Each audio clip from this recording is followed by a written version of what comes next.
It started with one sentence that cut deeper than I expected. My wife, Aisha, sat across from me at dinner, her tone cold and firm. "If you don't trust me working late every night with my boss, maybe we shouldn't be together." At first, I brushed it off as anger, but the more I thought about it, the more I realized she wasn't just defending herself, she was challenging me. Her new job had taken over our marriage. Every evening she claimed she had urgent tasks with her boss, Mr. Salman. At first, I supported her, proud of her ambition. But when urgent tasks turned into nights out past midnight, I started to feel uneasy. I wasn't insecure, I was realistic. No one spends that much time at work unless there's something more.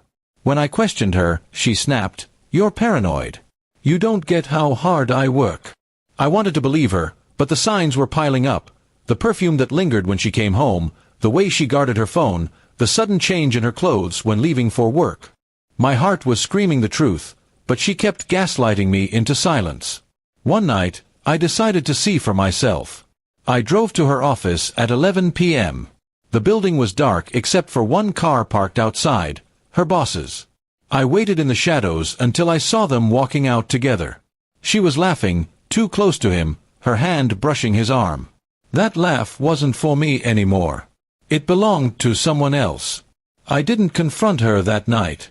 Instead, I started gathering everything: hotel receipts, photos, call logs, even messages from her cloud backup that she thought I didn't know about. Every lie left a trail, and I collected it like ammunition. At home, I acted normal. I kissed her forehead, asked about her day, pretended to believe her excuses. She thought I was defeated, but I was planning. My silence wasn't weakness, it was preparation. Weeks later, I had enough proof to destroy her carefully crafted lies. But I didn't want just a divorce. I wanted her to feel the weight of betrayal the way I had. That's when I began my revenge. I discovered her boss was married with 2 children. His wife, Farah, was completely unaware of his late-night meetings. I reached out anonymously, sending her the evidence of Aisha and Salman's affair. I knew she deserved to know the truth. The fallout was immediate. Farah confronted Salman in front of their children, and within days, his perfect reputation at work collapsed. He was suspended pending investigation, and whispers spread through the company.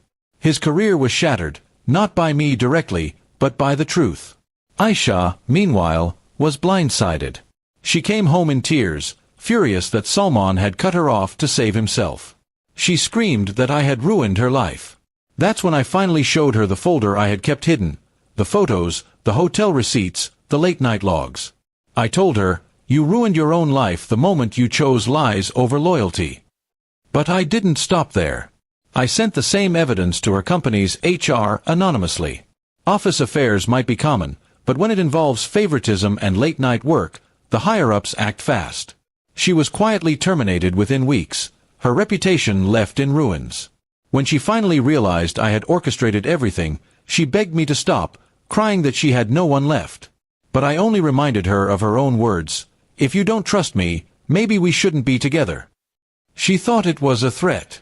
I turned it into her reality. The divorce went through smoothly, and I walked away with my dignity intact, while she was left with nothing. No career, no affair, no marriage. My revenge wasn't loud or violent. It was precise, calculated, and poetic.